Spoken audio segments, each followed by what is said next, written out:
لا الہ الا اللہ لا الہ الا اللہ لا الہ الا اللہ لا الہ الا اللہ۔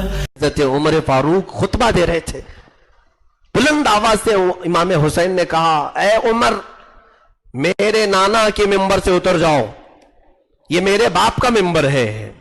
حضور کو وہ ابا کہتے تھے، حضور نے بھی ان کو بیٹا کہا ہے، کیونکہ حضور کی اولاد بھی حسنین کریمین سے ہی چلی ہے۔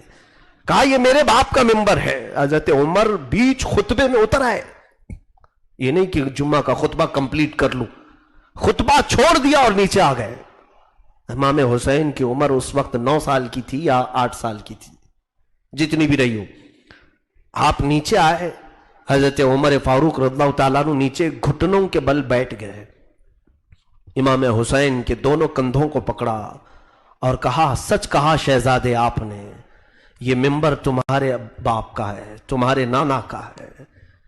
حضرت حسین نے کہا کہ اترو میرے باپ کے ممبر سے اور اپنے باپ کے ممبر پر جاؤ۔ حضرت عمر نے کہا، میرے باپ کا کوئی ممبر نہیں، ہمیں جو ممبر ملا ہے وہ تمہارے نانا کی وجہ سے ملا ہے، وہ تمہارے گھر سے ملا ہے، ہمارا اپنا کوئی ممبر نہیں۔ تب امام حسین نے کہا، اچھا تمہارا کوئی ممبر نہیں، میرے باپ کی ممبر سے بولنا ہے پھر بولو۔ حضرت عمر پھر کھڑے ہو گئے، یہ بتانا تھا لوگوں کو کہ اے لوگوں، عزت جو کچھ بھی ہے وہ رسول کے گھر سے ہے، یہاں سے رشتے مضبوط رکھو، یہاں سے اپنی عزتیں تمہاری کائنات میں چھا جائیں گی، اور اس گھر کو چھوڑ کر کے تمہاری کوئی عزت نہیں ہے۔ آج جو لوگ سوچ رہے ہیں کہ میں نام چھپا دوں، آئیڈینٹیٹی چھپا دوں، شناخت چھپا دوں تاکہ لوگ میری عزت کرنے لگ جائیں، اور مارے جاؤ گے اور ختم کیے جاؤ گے۔ حضور پاک صلی اللہ تعالیٰ علیہ وسلم کی نسبت سے ہی حضرت عمر کے پورے اعمال تھے۔ دیکھیں آپ بیت المقدس جب فتح ہوا تب کیا حالات تھے۔ سیدنا عمر ابن خطاب رضی اللہ تعالیٰ عنہ کو ابو عبیدہ بن جراح رضی اللہ تعالیٰ عنہ خبر دیتے ہیں کہ آپ تشریف لائیں بیت المقدس میں، آپ کے ذریعے سے نماز شروع ہوگی۔ حضرت عمر چل پڑے اپنے غلام کو لے کر کے، اور وہ بھی کیا شان ہے امیر المومنین کی، عدل، مساوات، انصاف میں ایسا کوئی کر کے دکھائے ہمیں۔ حضرت عمر کے ساتھ ایک سواری ہے، ایک گھوڑا یا ایک خچر، اپنے غلام سے کہتے ہیں سفر لمبا ہے، تم ساتھ میں رہو گے یہ ضروری بھی ہے، لیکن ہم دونوں آپس میں ایک بات طے کر لیتے ہیں، 1 میل میں بیٹھوں گا، 1 میل تم بیٹھو گے۔ غلام کے ساتھ کوئی ایسا معاملہ کرتا ہے؟ سیدنا عمر فاروق نے یہ کر کے دکھایا، اور 1 میل آپ گھوڑے پر سوار ہوتے، ان کا غلام رسی پکڑ کر کے چلتا، 1 میل ہوتے ہی آپ اتر جاتے اور غلام سے کہتے اب تو بیٹھ، میں رسی پکڑ کے چلتا ہوں، کیونکہ خدا کا خوف بھی اتنا دل میں تھا۔ اتفاق دیکھیں، جب فلسطین پہنچے علاقہ بیت المقدس کے پاس تو لوگوں کو خبر ہو گئی تھی، وہاں کے عیسائی سارے لوگ باہر آ گئے تھے امیر المومنین کو دیکھنے کے لیے۔ لوگ بہت سارے اس وقت شہر میں نام تو سنے تھے امیر المومنین کا، دیکھا نہیں تھا، سب باہر آئے۔ اتفاق ایسا کہ اس وقت گھوڑے پر سوار ہونے کی باری غلام کی تھی، غلام بیٹھا ہوا تھا اور آپ رسی پکڑ کے چل رہے تھے۔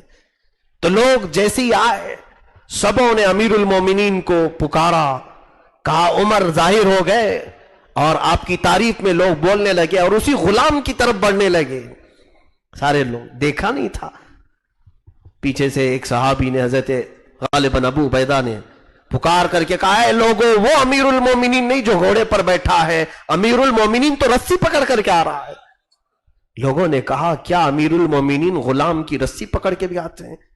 کہا یہ ایمان والوں کا امیر ہے، اس نے عدل سے پوری دنیا کو بھر دیا ہے۔ حضرت عمر فاروق رضی اللہ تعالیٰ عنہ کو اس وقت جب یہ پکارا گیا امیر المومنین، آپ کی عزت بلند ہو، آپ کی عزت بلند ہو، جیسے نعرے لگتے ہیں، آپ رونے لگ گئے، سارے لوگوں کو جمع کیا اور ایک اونچے ٹیلے پر کھڑے ہو گئے، کہا اے لوگوں آؤ، میں اپنی حقیقت تمہیں آج بتا دیتا ہوں، مجھے آج تم لوگ اس حالت میں دیکھ رہے ہو، آؤ میں آج تمہیں اپنی حقیقت بتا دیتا ہوں۔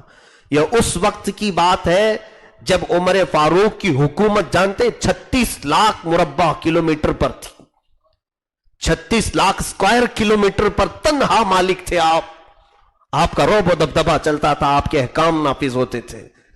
36 لاکھ اسکوائر کلومیٹر معمولی بات نہیں، کئی ملک اس کے اندر آتے تھے عرب کے۔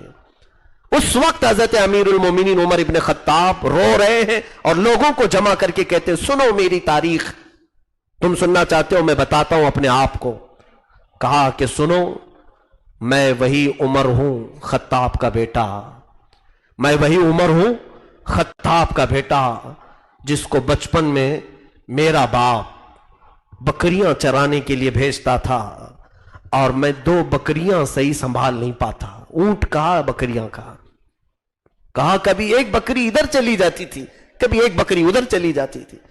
بکریوں کو ہم نے بھی دیکھا ہے، جلدی ہاتھ میں آتی نہیں، قربانی کے موقع پر بھاگ جاتے ہیں۔